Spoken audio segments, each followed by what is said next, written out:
Shalom, selamat pagi para pendengar Blessing Morning yang diberkati Tuhan. Selamat Paskah, kiranya Paskah membawa sukacita, berkat, kekuatan untuk kita terus hidup berkemenangan di dalam Tuhan Yesus Kristus. Mari bersama-sama kita akan merenungkan firman Tuhan yang terambil dari Injil Yohanes pasal yang ke-10 ayat yang ke-11. Dan surat 1 Korintus pasal 5 ayat yang ke-7. Injil Yohanes pasal 10 ayat yang ke-11, demikian bunyi firman Tuhan. Akulah gembala yang baik memberikan nyawanya bagi domba-dombanya. Surat 1 Korintus pasal 5 ayat yang ke-7b, demikian bunyi firman Tuhan. Sebab anak domba Paskah kita juga telah disembelih, yaitu Kristus. Mari kita berdoa. Allah Bapa, Allah Putra, Allah Roh Kudus, di dalam nama Tuhan Yesus Kristus, kami sungguh mengucap syukur untuk hari yang baru yang Tuhan anugerahkan kepada kami, sehingga pada pagi hari ini kembali kami akan bersama-sama merenungkan firman-Mu. Biarlah Allah Roh Kudus yang mengurapi kami semua, memberikan hikmat agar kami memahami setiap kebenaran firman-Mu, dan terlebih akan kami lakukan di dalam kehidupan kami sehari-hari. Kami menyerahkan pemberitaan firman-Mu hanya di dalam nama Tuhan kami Yesus Kristus. Haleluya. Amin.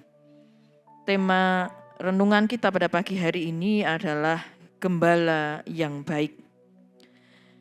Bapak, Ibu, dan Saudara pendengar Blessing Morning yang berbahagia, apa yang Alkitab gambarkan tentang umat Tuhan atau orang percaya? Dalam kitab Mazmur pasal yang ke-100 ayat yang ketiga dikatakan, ketahuilah bahwa Tuhanlah Allah, dialah yang menjadikan kita dan punya dialah kita, umatnya dan kawanan domba gembalaannya. Umat Allah digambarkan sebagai domba gembalaan Allah. Domba mempunyai sifat lemah lembut, penurut, suka hidup berkelompok, namun juga suka tersesat dan mudah terancam dari binatang buas, keadaan cuaca, atau dari para pencuri. Oleh karena itu, domba membutuhkan gembala yang akan menjaganya. Bahkan gembala sering tidur di depan pintu kandang untuk melindungi domba-dombanya. Tuhan Yesus menyebut dirinya di dalam Injil Yohanes pasal yang ke-10 ayat yang ke-11. Tuhan Yesus mengatakan, akulah gembala yang baik. Gembala yang baik memberikan nyawanya bagi domba-dombanya. Tuhan Yesus tidak menyebut dirinya sebagai gembala yang profesional atau ahli.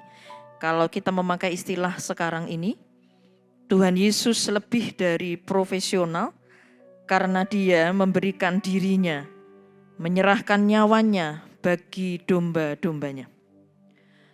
Tuhan Yesus adalah gembala yang benar-benar Dia buktikan pada saat Tuhan Yesus memberikan dirinya disalib untuk mengampuni dosa manusia.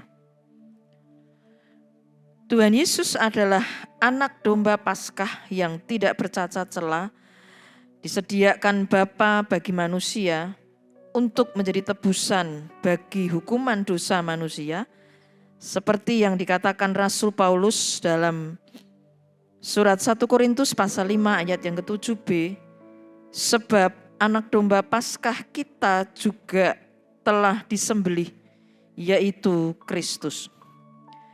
Yesus Kristus adalah korban sempurna untuk dosa kita, karena Dia telah membebaskan kita dari perbudakan dosa.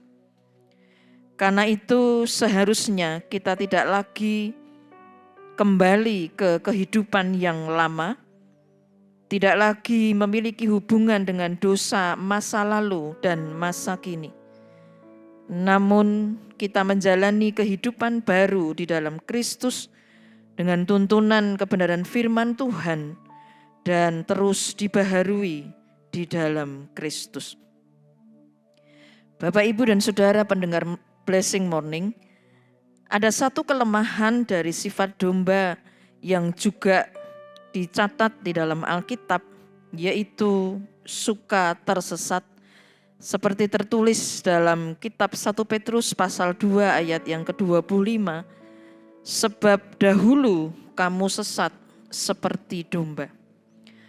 Ada yang tersesat karena mengambil jalannya sendiri-sendiri, karena tidak perlu mengikuti suara dari pemimpinnya atau gembalanya. Umat Tuhan yang digambarkan sebagai domba kadang-kadang ingin mengambil jalannya sendiri karena ingin mencari kesenangan duniawi.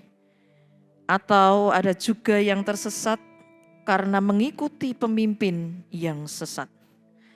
Namun kita bersyukur karena Tuhan Yesus yang adalah gembala yang baik mencari umatnya yang tersesat untuk kembali ke jalan yang benar. Marilah kita menjadi domba-domba Tuhan yang penurut, yang lemah lembut, baik dan benar. Amin. Mari kita berdoa. Bapa di surga, di dalam nama Tuhan Yesus Kristus, kami mengucap syukur pada pagi hari ini Tuhan. Kami boleh mendengarkan kebenaran firman-Mu. Kami mengucap syukur memiliki Engkau, ya Tuhan Yesus, Juru Selamat kami. Engkau menyebut dirimu gembala yang baik. Engkau menyerahkan nyawa-Mu Tuhan untuk kami, umat-Mu. Biarlah Tuhan kami mengucap syukur untuk anugerah yang luar biasa yang Tuhan berikan kepada kami. Biarlah kami menghidupi firman-Mu ini, di dalam kami menjalani kehidupan kami hari lepas ke sehari, untuk kami terus dituntun, dibimbing dengan setiap kebenaran firman-Mu. Kehidupan kami senantiasa diperbaharui ya Tuhan. Kami mengucap syukur untuk hari ini, hari yang Tuhan anugerahkan kepada kami. Biarlah Tuhan Kau terus memimpin segala aktivitas kami. Dan biarlah kami senantiasa ada di dalam persekutuan yang indah dengan Tuhan, persekutuan dengan firman-Mu. Terima kasih Tuhan. Hanya di dalam nama Tuhan kami Yesus Kristus, kami sudah berdoa dan mengucap syukur. Terimalah berkat Tuhan. Tuhan memberkati engkau dan melindungi engkau. Tuhan menyinari engkau dengan wajah-Nya dan memberikan engkau kasih karunia. Tuhan menghadapkan wajah-Nya kepadamu dan memberikan engkau damai sejahtera. Kiranya berkat, kekuatan, damai sejahtera yang berasal dari Allah Bapa, kasih setia dari Tuhan Yesus, dan persekutuan di dalam Allah Roh Kudus senantiasa akan menyertai kita dari sekarang sampai selama-lamanya. Haleluya. Amin. Selamat beraktivitas. Tuhan Yesus memberkati.